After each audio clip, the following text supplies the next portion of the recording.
ஒரு பக்கம் நிதி நிலைமையை சரி செஞ்சுக்கிட்டே இன்னொரு பக்கம் அப்படியே நாம் சொன்னதில் ப்ரையாரிட்டி பார்த்து ஒவ்வொன்றா படிப்படியாக நிறைவேற்ற ட்ரை பண்ணுவோம். இது எப்பவும் உங்களுக்கான அரசாக தான் இருக்கும். இந்த விஜய் உங்கள் விஜயாக தான் இருப்பான். நீங்கள் உரிமையோட உங்கள் கவர்மெண்ட்டை நீங்கள் அணுகலாம். இந்த தீய சக்தி ஆட்சி முடிஞ்சு பொட்டிக்குள்ளே போனதுலேருந்து என்னென்னமோ பண்ணுறாங்க, இது ஏதோ பேசுகிறாங்க, சோஃபாங்கிறாங்க, வாஷிங் மிஷினுங்கிறாங்க. இந்த அரசியல் வியாபாரம் பண்ணுறதுக்கான அந்த வெண்டிங் மெஷினே அவங்க தான். யார்? இந்த திமுக.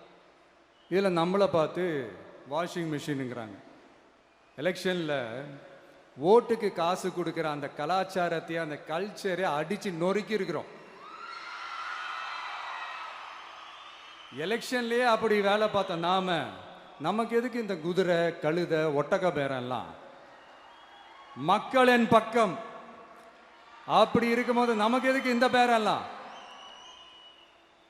இந்த திருட்டு திமுக ஆட்சியை வச்சுக்கிட்டு ஊரடிச்சு ஒலையில போட்டு இந்த கொள்ளையை அடிச்சதுனால தான் உங்க கரூர் கம்பெனி ஓனர் ஒருத்தர்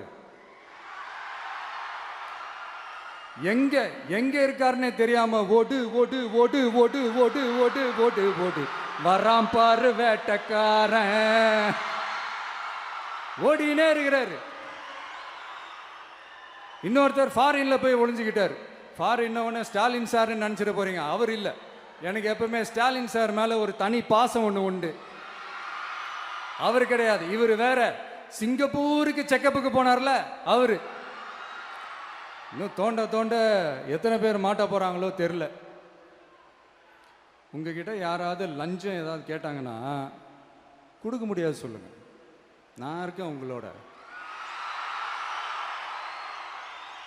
அப்படியே யாராவது ஃபோர்ஸ் பண்ணாங்கன்னா இது எங்க மகன், எங்க புள்ள, எங்க அண்ணன், எங்க தம்பி, எங்க விஜய், எங்க விஜயோட ஆட்சின்னு ஸ்ட்ராங்கா சொல்லுங்க. மக்களே, நீங்க கூட இருக்கும் போது லஞ்ச ஊழல் மட்டும் இல்ல, அதிகாரத்தை வச்சு ஆட்டம் போடுற யாரா இருந்தாலும் அடங்கிடுவாங்க. இந்த கடமை, கண்ணியம், கட்டுப்பாடுன்ட்டு ஒரு காலத்துல கொள்கையோடு இருந்த கட்சியெல்லாம் இன்னைக்கு எப்படி இருக்கான்னு உங்களுக்கே தெரியும். அதாவது இந்த டிவிக்கே கட்சியோட தலைவரை எதிர்க்கிறதுல ஒரு நியாயம் இருக்கு. ஏன்னா உங்க பொழப்புல மண்ணள்ளி போட்டான். என்ன இந்த ஊழல் லஞ்சம்லாம் பண்ண மாட்டேன்னு சொல்லி உங்க அரசியலையே ஒரு தெருமுனைக்கு கொண்டாந்து விட்டான். மக்கள் வேற அவனை தான் நம்புறாங்க. ஸோ இந்த விஜயை எதிர்க்கிறதுல ஒரு அரசியல் நியாயம் இருக்குது, அதை புரிஞ்சுக்கலாம். ஆனால் இன்னைக்கு இந்த விஜயை மக்கள் ஓட்டு போட்டு ஜெயிக்க வச்சு ஒரு தீர்ப்பை கொடுத்து மக்களுக்காக வேலை செய்யறதுக்காக முதலமைச்சராக உட்கார வச்சிருக்கிறாங்க. என்னமோ இன்னமும் நீங்க தான் ஆட்சியில் இருக்கிற மாதிரி. விஜய் கரூருக்கெல்லாம் போகக்கூடாது, விஜய் இங்க போகக்கூடாது, அது செய்யக்கூடாது, இது செய்யக்கூடாதுன்னு எனக்கு புரியலையே. ஆட்சியில் இருக்கும் போது தான் இவ்வளோ கட்டுப்பாடெல்லாம் போட்டீங்க, எஸ்ஓபிஸ்லாம் போட்டீங்க, ஸ்டாலின் சார் ஆப்ரேட்டிங் ப்ரொசீஜர்லாம் போட்டீங்க. இப்போவும் அதே பண்ணிட்டு இருந்தீங்கன்னா என்ன சார் நியாயம்?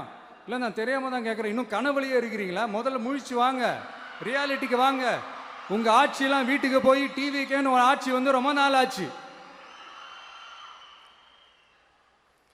ஒழுங்கா படி, ஒழுங்கா படி என்று சுப்ரீம் கோர்ட் ஓங்கி மண்டேலியே நறுக்கு நறுக்கு நறுக்கு என்று செம்மட்டியாலே அடிச்சும் இந்த திமுக முழிச்சிக்கல அப்படின்னா அப்ப கொஞ்சம் கஷ்டம்தான். வெற்றி தோல்வியெல்லாம் அரசியல சகஜம் சார். அதுக்காகலாம் வெறி பிடிச்சி இந்த பதவி வெறி பிடிச்செல்லாம் அலைய தேவையில்லை. நல்ல விதமாகவே சொல்கிறேன், நியாயமான அரசியல் பண்ணுங்க. ஓ, அதுதான் உங்களுக்கு தெரியாதுல்ல? இந்த தீய சக்தி திருத்தவும் முடியாது, அவங்களா திருந்துவாங்கன்னு பார்த்தா அதுவும் நடக்க போறதில்ல. அதனால வரப்போற இடைத்தேர்தலில் மக்களே இந்த தீய சக்தி திமுகவை நல்லா வெச்சு வெளுத்து விடுங்க. கான்பிடண்டா இருங்க மக்களே, நல்லதே நடக்கும், வெற்றி நிச்சயம். மீண்டும் சந்திக்கும் வரை நன்றி, வணக்கம்.